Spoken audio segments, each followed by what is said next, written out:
welcome to Cricket Predicta powered by 1xBet and Womaki. Infrastructure's Delhi NCR. The Lord's Test came to a thrilling end, but unfortunately not in India's favour. England defeated India by 22 runs, and with that, England has took over a lead of 2-1 in this 5-match Test series. England put up a score of 387 runs in the first innings, and India responded with the same 387 runs, but unfortunately all out. England then put up a score of 192 runs in front of India. But again, unfortunately, India fell short. They got bowled out for 170 runs. This now stands as India's second narrowest overseas defeat in the Test history. The narrowest being 16-run loss to Australia in Brisbane back in 1997. Despite KL Rahul's century, gritty 50s from Pant and Jadeja, and Washington Sundar's sharp spell, India couldn't close the deal. And that brings us to a bigger concern: the temperament and collapse of the middle order and lower orders under pressure. This isn't the first time this has happened. In 1997, India failed to chase 120 runs versus West Indies and were bowled out for just 81 runs. In 2015 again, they couldn't chase 176 runs versus Sri Lanka. And again in 2018 at Edgbaston, India fell short while chasing 194 runs. The fourth innings, it seems, continues to be the biggest nightmare of Team India. After the T20 World Cup win, Rahul Dravid stepped down and Gautam Gambhir took over as a head coach for India. With the high hopes of a fresh mindset, bold tactics and aggressive cricket. But the numbers tell a worrying tale. Last 11 tests, just 2 wins. Yes, that's right. Just 2 victories in India's last 11 red ball games. The grind is real and it's exposing some serious cracks. John, I would like to begin by asking this question to you. Unlike previous tests, Shubman Gill couldn't contribute with the bat in this test. Had he done that, India would have been ahead in this series now, rather than being behind at this moment. Do you think Gill's involvement in lesser affairs cost India a crucial lead in the series? Yes, Shubman Gill didn't contribute as much as he would have loved in this recently concluded test, but I don't think that makes him any less a batter. I think he's still in form. I think it's just one of those games where one doesn't score. So I think there's nothing much to look into that. And he has been doing very well for India with both bat and being captain. And I think he's still got much to offer, both on the batting side and on the captaincy side. And I think it was just one of those games that he didn't contribute as well as he would love to, but then other people contributed. We saw that KL Rahul contributed. We saw that Rishi Pant contributed. We saw that Jadeja contributed. So it's that's how sport is. You don't always do as well as you'd like, but the most important thing is not to look too much into that and look to bounce back in the next match that you play. And I hope and I'm sure that Shubman Gill could and will make an impact in the next coming test match to try and put India back into the hunt for the test series. In hindsight, Shubman Gill got into the thick of things too often during the 5 days of the Lord's Test. From the naive request of ball change on day 2, followed by an animated exchange with the officials, to a cinematic exchange with Crawley at the end of the day 3. Did all this have any effect on his focus on the game? And more importantly, on his performance?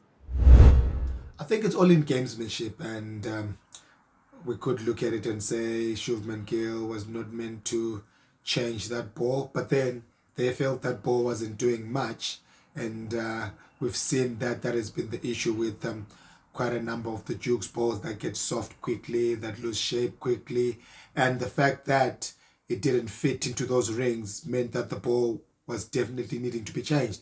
So I think they made the right call, but unfortunate that the ball that they got, or that they were given rather, didn't do as much as they wanted it to do. And in the heated exchange, those are things that happened in the moments of games where you try and unsettle your opposition, where you want to take the fight to them, and things like that happen. And I don't think he would have done it any different had it happened again, because that showed that is a leader taking it for the team, putting himself in the forefront to be able to try as much as possible to get his team into a good position to get a result from the game. So I think Shubman Gill was right in both the ball change and in the little bit of heated exchange with Zach Crowley, because one, there was no abuse that was given to anyone in the English team. It was just pure gamesmanship, whether you're trying to unsettle them or you're trying to make them not feel comfortable so that they play indifferently. And that's just the way it is. Hindsight is always easy. It's always easy for us to say it now because India lost, but it did won. It was going to be said, oh, brilliance of Shubman Gill to change the ball, brilliance of Shubman Gill to get into the face of the batters. But we just take it as it is and always back the captain to make the right decisions. Ben Stokes reportedly said bang bang just minutes before the Pant's dismissal and then Rahul dismissal, turning it into prophecy. What does this insight into Stokes' mindset reveal about his belief and ability to inspire his team to deliver under pressure? That bang bang phrase is very common in cricket, and it's used at all levels, because you say bang bang, one, to try and gee up your team, and two, bang bang, to just remind the batters that you could lose two quick wickets at any time, because they know there's a saying that we like to use, saying add 2 wickets to any score, then that will tell you where you are in the match. And that's exactly what Ben Stokes did, what Ben Stokes said, and they did go bang bang, and all of a sudden India was in trouble. So I think that was a positive affirmation from the captain to try and gear his team, to try and get them buzzing, to try and get them to understand that they're not too far off from being in the driving seat in this match. And yes, the prophecy ended up coming to fruition with those 2 quick wickets, and India were on the back foot, and then England managed to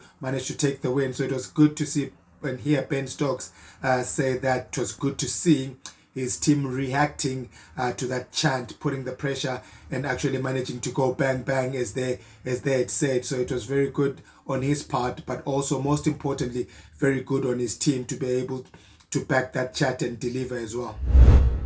Well, my fourth question to you would be, England's victory by 22 runs marked a grueling test of patience. The match was defined by individual heroics, tactical battles, and a thrilling final day match. What will be the impact of this Lord's Test in the context of the whole series? The impact of this test match is that there are 2 teams that are going into the 4th test. One is leading and with momentum. The other one is trailing but needing to answer some questions about Bumrah. Are they going to play Bumrah in the 4th test, or are they going to rest him and play in the 5th test? Bearing in mind that they played him in the 1st test, they didn't win. Weirdly enough, he didn't play in the 2nd test. They won. They played him in the 3rd test. They didn't win. But in the 2 test matches that he has played, he has taken 5 wicket hauls. So there's a bit of inconsistencies there with that, because now they really need their premier fast bowler who has been performing, but every time when he plays they don't win. Now England are saying we're going to into the 4th test leading 2-1, looking at closing the series, because if they do win this next test match, they win the series. If they draw, they've still got another opportunity to win, but are guaranteed that they are not going to lose the series. So there are a bit of questions asked, a bit of tactics that have to be played by both teams. But yes, it's going to be an interesting one in the 4th test, how they go about what wicket they're going to prepare, how the teams are going to line up, what seamers are going to play for England, what they're going to do with Bashir because he's injured. Are they going to get in a spin option? Are they going to play Bethel, left arm spin, and Topola bat? Where is he going to bat? What are they going to do with Crawley? So all those questions are going to be needed to be answered before and during the fourth test. So it will be interesting how both teams are going to go about it. And but at the moment, I would like to think that England is in the driving seat because all three results are possible for them in this series. They can draw the series. They can actually win the series, and they can actually lose the series. But for India, it's a bit more realistically speaking that they need to win both tests to actually win the series. So they're in a bit of a pickle there, and it will be interesting how they're going to overcome all those challenges to ensure that they get the best results that they need to set this up for the series win. Well, now I would like to invite Mr. Paul Dennett, who is a senior cricket journalist from Australia. I would like to begin by asking, with over 10,700 first-class runs at 35.3 average and 371 wickets at 31.5, how impactful could Liam Dawson's all-round credentials be as he replaces Shoaib Bashir for the final two tests against India? Yeah, well, I think Liam Dawson's a far better choice than Shoaib Bashir, and I've been surprised all along that they've been picking Bashir. Now, caveat to that, as I said yesterday, he's young and he's obviously got something about him. I like the way that he releases the ball. I like his height, and I rate Ben Stokes and Brendan McCullum's ability to judge talent. So there's potentially a lot of upside to Shoaib Bashir, but at this stage, his record is pretty modest.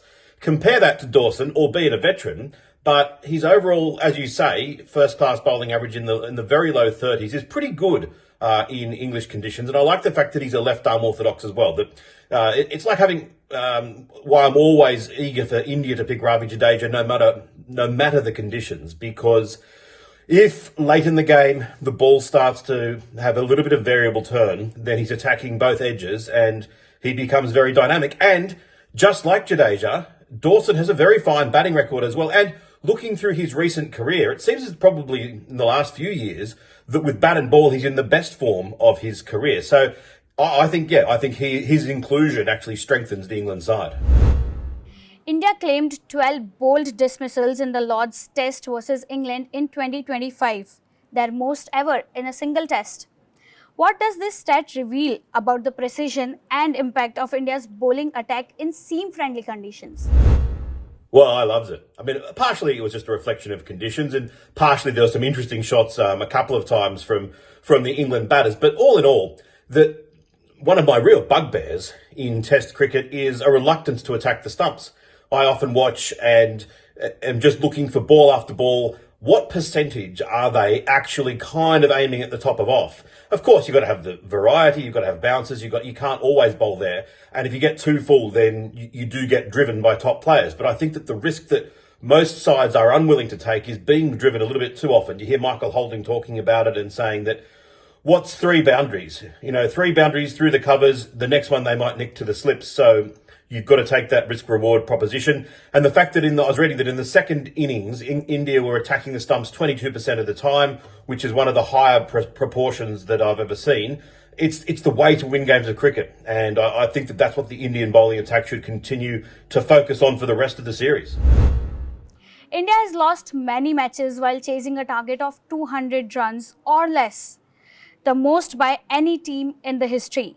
Does this stat reflect the challenges of batting last, even against modest targets in Test cricket?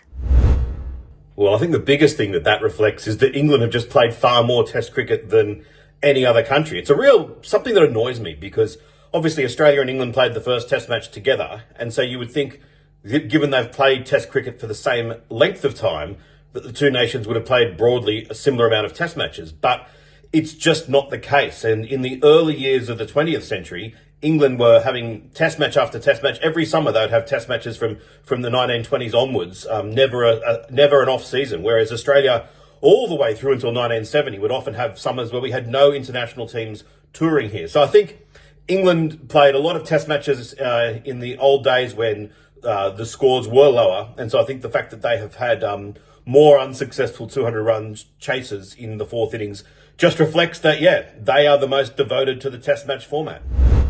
Well, my last question to you would be, India has lost 73 tests while chasing in the fourth innings, managing to score only 55.20% of the required runs, which comes out to narrowly 14,516 out of 26,298. What does this say about India's historical struggles in fourth inning chases? And how crucial is temperament under pressure in such scenarios? I actually think the modern players are better at it than their predecessors. That in the old days, there was this feeling of, oh, we're under such pressure, low final innings chase, we've got to really value our wickets and eke out every single run. And more often than not, the sides would just get becalmed, a couple of wickets would fall, and before you knew it, they were in a lot of trouble. And that actually did kind of happen in this test at Lords, and it was to India's great credit, led by Jadeja, but with the backing of the bowlers, that they ended up making a great fist of it and almost actually winning it in the end. So I think that having that ability to realise, yes, playing your shots is somewhat risky in the short term, but longer term, if you don't play your shots, then that's ultimately much riskier. And I think that T20 cricket especially, and one-day cricket before that, has given the modern-day player a real comfort in chasing and a real comfort in playing aggressively in chasing. But of course, in the fourth innings, especially if it's on the final day with variable bounce, and sides can do whatever they want with the field, putting all 9 fielders back on the fence if they want, it does make it challenging. And, you know, it was one of the most gripping spectacles, even though hardly any runs were scored at periods, that day 5 at Lords. Even non-cricket fans, I think, realise what a wonderful spectacle Test cricket can be at its very best. I would now like to invite Mr. Sarandeep Singh. You might have already heard about him. He's the ex-selector of Team India and obviously a former Indian cricketer. Mr. Sarandeep, I would like to begin by asking, with England defeating 193 runs versus India in 2025, only the fourth time a target of 200 or less has been successfully defended at Lords. How significant is this win in this context of Lords history? And what does this highlight about the venue as well? Hello everyone, yeah, it's a tough call. We know the history of Lords. It's not easy in the fourth inning to chasing a target of 200 or less than 200 runs, because we all know there is a wicket, we have a slightly slope on the wicket. There is a fast bowler get the extra bounce from there. From day one we've seen it, that Indian fast bowlers get extra bounce like Jasprit Bumrah, Mohammad Siraj. Then in the second innings we see Jofra Archer. He came into the attack, Ben Stokes bowled beautifully. So it's not easy that chasing in Lords, it's not that easy. That's a history over there. So it's not easy for the batters also to play the proper cricketing shots, we can say that. It's difficult for them also. But that's a good contest in Lords, because first inning England scored 387, India going second inning 387, but second inning 193 target. India just about to chase the target, but they don't get it from last 24 runs. They are just behind it. So that's happened in that venue because bowlers are always in the action all the time. So India has to be now perfect for the fourth test match. With just 2 wins in their last 11 tests, is this a reality check for Team India under coach Gautam Gambhir? And does it reflect deeper concerns in this red ball consistency? Yeah, we can say that it's a bit of worried because we've won only 2 test matches from 11 test matches. So it's not the easy thing for the coach also, because the team is doing really well. But somehow we are just losing the games. We just have to be more patient because it's a new team. It's coming up, new boys into the team now. So Gautam needs some time also to work with them. He's a fabulous guy. He's a fabulous coach. So he's a fighter, and team is fighting in this series. We are not just losing the test matches like one-sidedly. We are fighting it. We lost first test match, we are fighting. Second test match we won, we fight it rare. In this test match in Lords, we gave a hell of a time to England team. So hopefully in the next test match we come back strongly and we're going to win this test match. Well, thank you so much, Sarandeep, for joining us, and thank you to all the guests. Thank you so much for joining us at Cricket Predicta. Keep watching Cricket Predicta.